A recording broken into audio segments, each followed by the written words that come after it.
Okay, this is the new FIRGELLI control box. It has many features. It has a built-in LED touchscreen, so you can control everything through the control panel. It can sync up to 4 actuators and run them exactly at the same speed. You don't have to use 4 actuators, you can use 1, 2, 3, or 4 actuators of different types. Today we're going to try the utility actuators, the new Super Duty actuators, and the P-series actuators. We'll show you how it runs all of them. You can adjust the speed of them, you can adjust the extending speed and the retracting speed.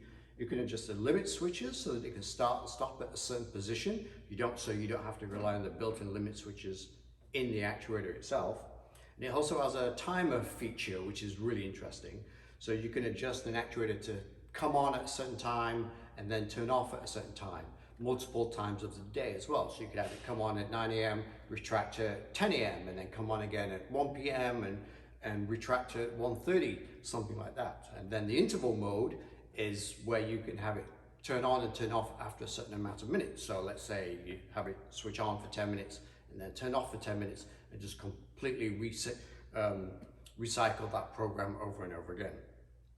So we're going to run through all of those and show you how to wire up an actuator. It'll work with many different actuators, not just a FIRGELLI actuator. It does have to have actuators that have built-in feedback, such as Hall sensors or optical sensors, which these do. Some of these have optical sensors, some have Hall sensors. It relies on that feedback to be able to give it speed control and also adjust the limit switches and do the syncing. And it runs on 12 or 24 volts, so it's very versatile. You can wire in a separate switch. You can control it via a switch or an Arduino system or another PLC system. You can wire that in, or you can just literally control everything through the screen on the control box as well. It's very simple to use, so let's get into it. Okay, so let's show you how this control box works. Now, in the back, you'll notice there's a QR code. If you scan the QR code, it'll bring up the instructions manual online for you. So that's simple. And now the control box comes with a bunch of these green connectors, which just plug in like this. 4 large ones for actuators, and then 2 smaller ones, one for power and one for an external switch. And so if we plug one in, we'll plug this one in. This is a power. You'll see it'll just power up like that, very easy. So left is positive, right is negative, and it'll take 12 to 24 volts. I brought there's a separate power line coming off here that goes to the switch, because I'm also going to use a simple rocker switch. So it goes to the middle of a rocker switch, and then use these 2 that goes to the second smaller green terminal. Any of these will do, doesn't matter, and we'll plug that in too. And that gives us a switch control over the actuators as well as manual control. Now, if you wanted to plug this into an Arduino or a PLC or a Control 4, another home automation system, these are the 2 wires where you will plug it in, and it's just a simple reversing polarity signal that the controller takes. Now, the other thing you must remember is you need to tell the control box how many actuators you're going to be running, 1, 2, 3, or 4. And to do that, you'll use the dip switches, which are on the side. You'll see these dip switches here. So when they're all down, oops, down, down, so they're all off, 1, 2, 3. Now there's only 3 for 4 actuators, and that's simple. It's because when you're running just 1 actuator, you'll have them all off. If you're running 2 actuators, put number 2 on. If you're running 3 actuators, put number 2 on. And if you're running 4 actuators, all 3 on. So for just testing this box, we're just going to have 1 actuator running. So we'll just turn them all off. And we'll plug in 1 actuator. And the one we'll use is a FIRGELLI utility actuator. And I've already gone ahead and pre-wired it up. And these are simple. The left 2 are the power, and then the right 3 or 4, depending on what type of actuator you're using. This is the feedback from the Hall sensor or optical sensor that's built in. Most optical and Hall sensors have a 3-wire configuration. Some have 4-wire, and the instructions are on the back of on the QR code, and that'll tell you exactly how to wire them up. It's very simple. So let's go ahead and plug this in. Now it's ready to go. Now the first thing you must do is you want to set the time of the system. So system set time, so 11:12:32. We'll save that. That's fine. You can set the date. You can even adjust the backlight to make it brighter or dimmer. And there's even a buzzer, so every time you press a button, you can hear it buzz. And then you want to do a calibration. So you want to go to actuator set, and let's do a calibration, cal. And what you'll see is the actuator is just going to go through a calibration sequence. See, it's extending. And then it'll retract, and that's how it'll do its calibration. If you were running multiple actuators, it would actually calibrate all of the actuators at the same time, and we'll do that shortly. Now it stops. Now it's going to retract. Great thing about these utility actuators is they're super quiet. As you can barely hear these. These are very quiet actuators, but still quite powerful. Now when it gets fully retracted, you'll hear it'll triple click. There we go. And the green light comes on. And that now tells you it is ready to run. And we'll run through some of the settings. Now we can control it through the switch. You can see the actuator there moving. I'll retract it.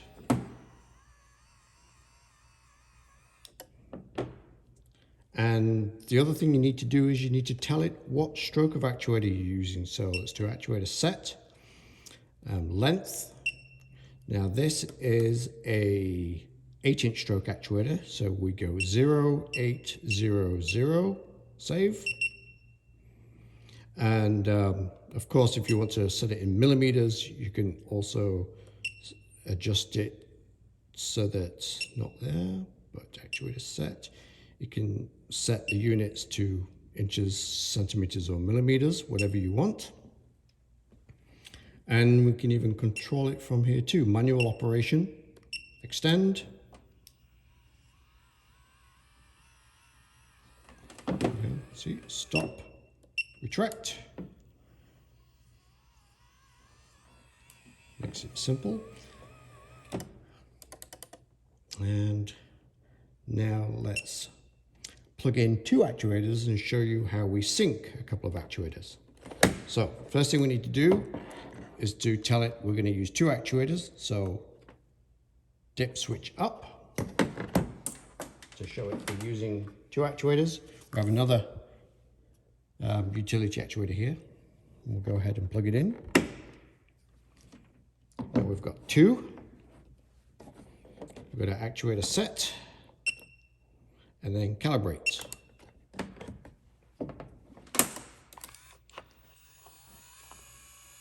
See, now both of them are running.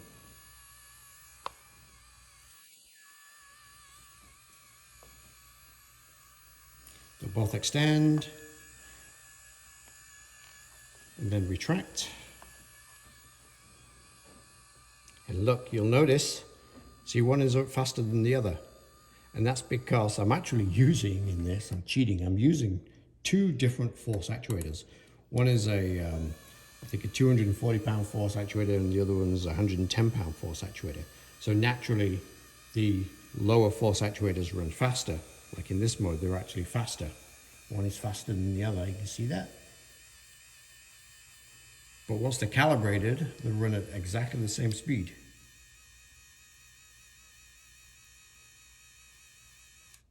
Okay, now they're calibrated. It flashed a few times. And now they're running at the same speed. And if you notice, control box, it's also showing the stroke. If you can see that, but it's showing exactly what the stroke is.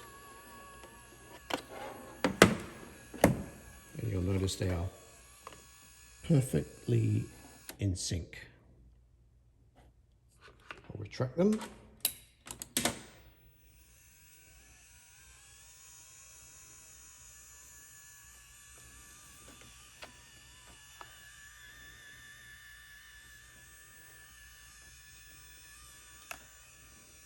We'll watch them stop at exactly the same time.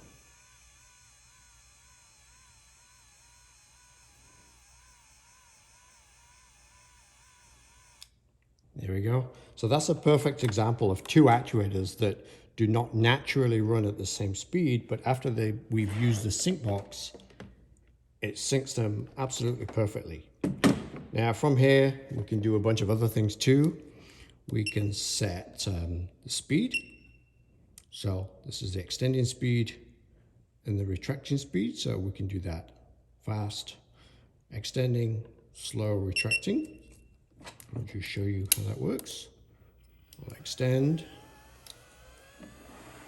You see them running there at their normal speed, and then retract. You can see that's a lot slower. So we'll put that back to normal. Full speed, save. Now the other thing we can do is we can adjust the limit switches. So we're going to have and this automatically, you see, it says up. It tells you what the limits are once you move it.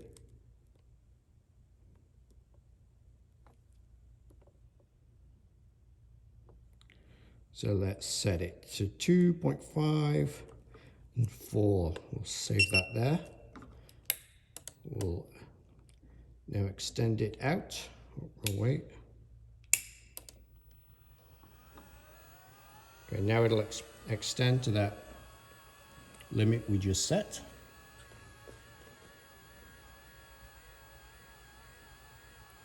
There we go, 4.29. And then when we retract it, it'll come back to the other point that we set.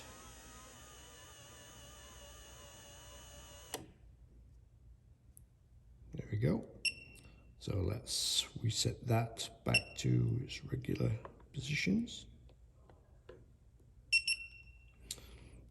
So you must remember when you plug in an actuator, you have to tell it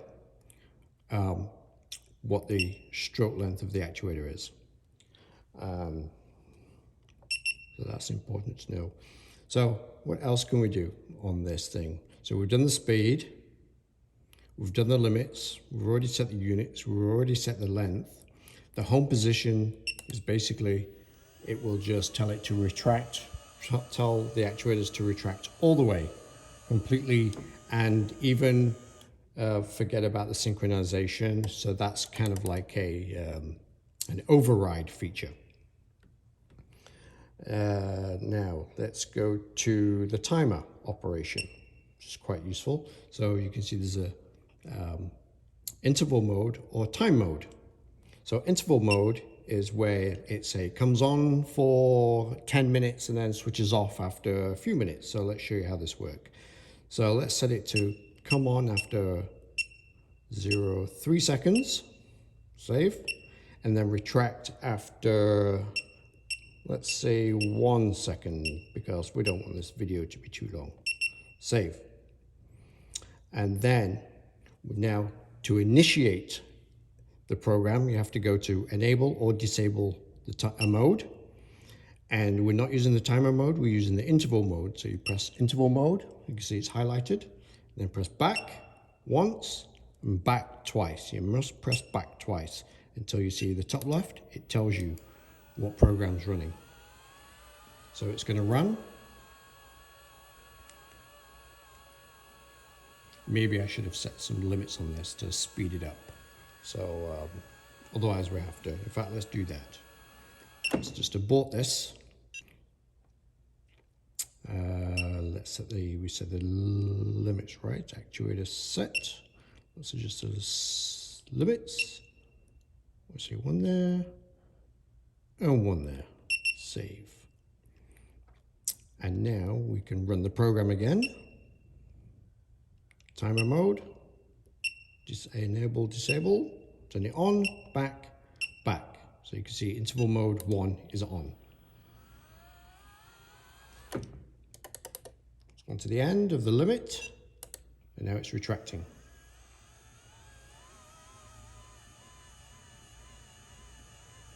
So it'll retract for stop for 3 seconds. There we go, and then off again. It extends, and we'll stop for 1 second.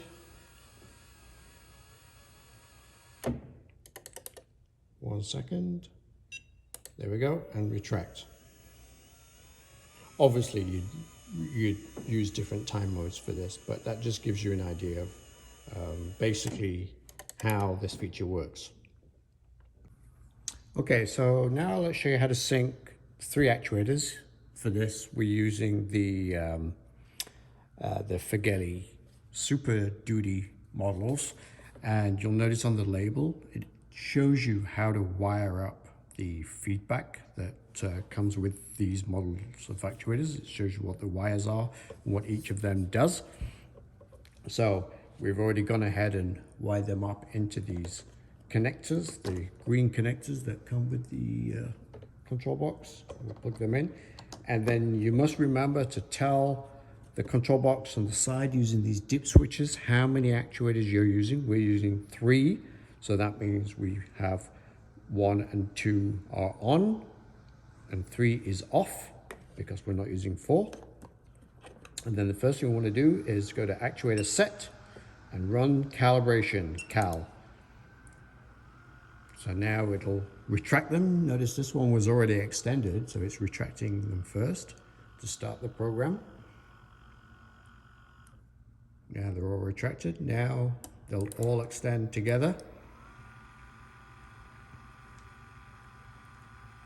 And once they're fully extended, they'll fully retract together, and that allows the controller to count the number of pulses that are inside each of the actuators, because these use Hall sensors.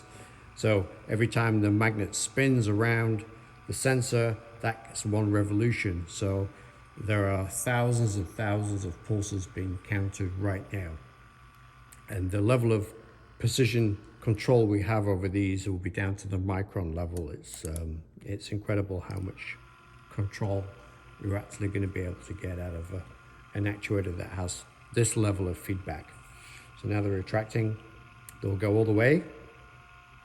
Once they get to the end, the control box light will flash green 3 times. You'll hear it click, and that means they're synchronized.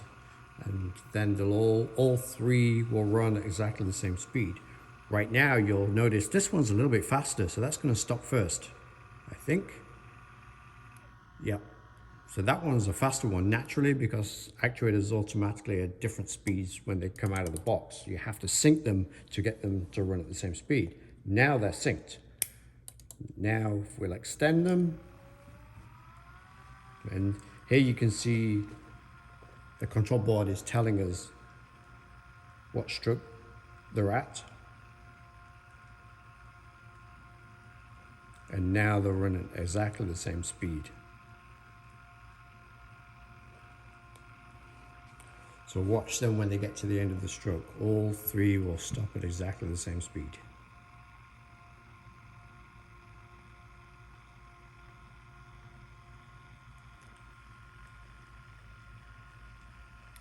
There we go. So they all stopped at exactly the same time. And if we retract them, what I can do is I can try and put a bit of pressure on this one.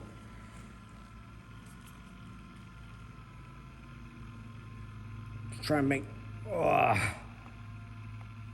these are 400-pound force actuators, so I can't do a lot to try and make it slow down, but I'm trying to make it sync by forcing the others to slow down as a result. But even without adding some pressure on here, you can see that all three are going to stop at exactly the same time now. There we go, done. Now, if you want to use just two actuators, just unplug one, change the dip switches,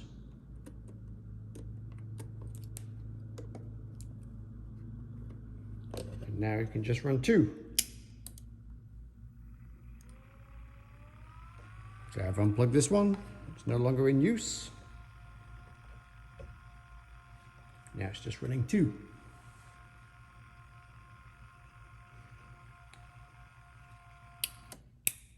And there you go, it's as simple as that. Okay, so now I'm going to show you how we're going to run four actuators and sync them. In this example, we have two Super Duty actuators. They're actually only a 6-inch stroke, and they use optical feedback. These are 8-inch stroke FIRGELLI utility actuators, and they're actually an 18 stroke. And you can actually sync them so that they all run exactly the same speed and the same time and finish at exactly the same point. So we're going to actuator set. First thing we'll do is calibrate them. And you must remember, once you use four actuators, to tell the dip switches on the side that you're actually using four actuators. That's very important. So these are going to run into each other here. So let's move things out of the way.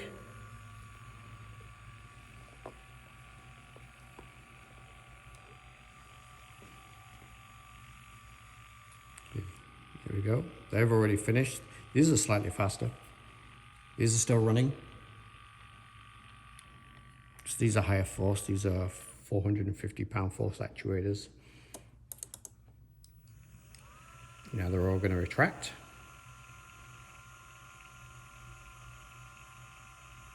You see these are running faster.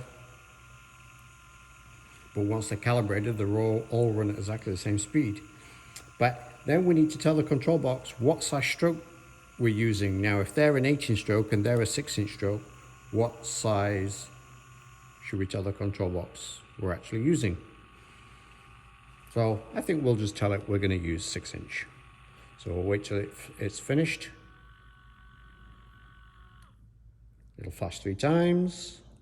Green. Okay. Now we'll go into actuator set. Length. Let's say they are 6-inch stroke. Save. Now we'll run them manually, and they should all be synced perfectly.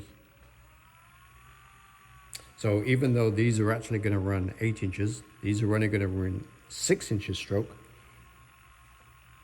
The control box compensates for everything so that they all run at exactly the same and get to the end of the stroke at exactly the same time.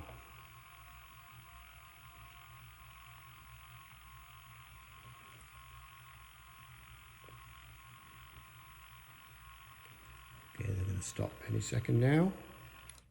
There, see, they all stopped at exactly the same time. Now let's retract them.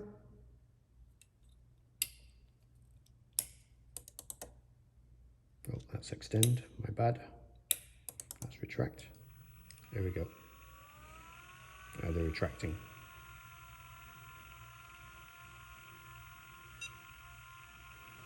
You see the screen is telling us, showing you exactly where the position of all the actuators.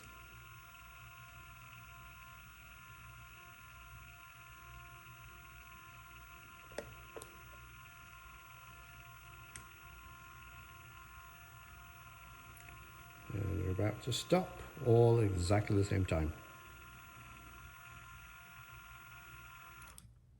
There we go.